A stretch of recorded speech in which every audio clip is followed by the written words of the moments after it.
મારી active panel આખી 100% જીતે છે અને ગયા વર્ષે જે કાર્ય કર્યા એ કાર્ય જોઈને રાજકોટના તમામ વકીલો 100% જંગી બહુમતી જીતાશે. જંગમાં મારું સાહેબ છે, જોશી સાહેબ છે, એ મેન છે. બાકી બધા તો ભરવા ખાતર ફોર્મ ભર્યા છે. એટલે 3 વ્યક્તિ પ્રમુખમાં દાવેદાર છે. એમાં થોડો ઘણો જંગ હોય એવું લાગે છે. હવે એક તો એડવોકેટ પ્રોટેક્શન બિલ છે, એડવોકેટની ઉપર હુમલા ને એવું બધું થાય છે.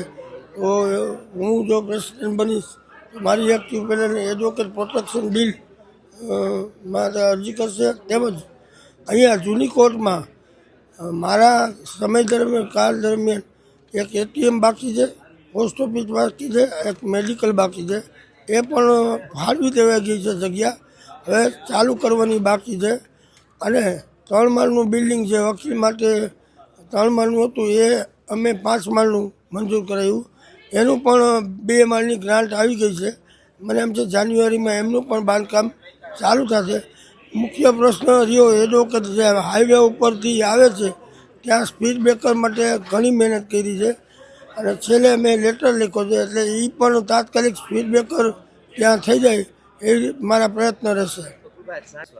વિજય ઈશ્વર 100% પ્રમુખ તરીકે હું આવું છું. મારા ભત્રીજા છે ને એ જ મારા માટે કાફી છે.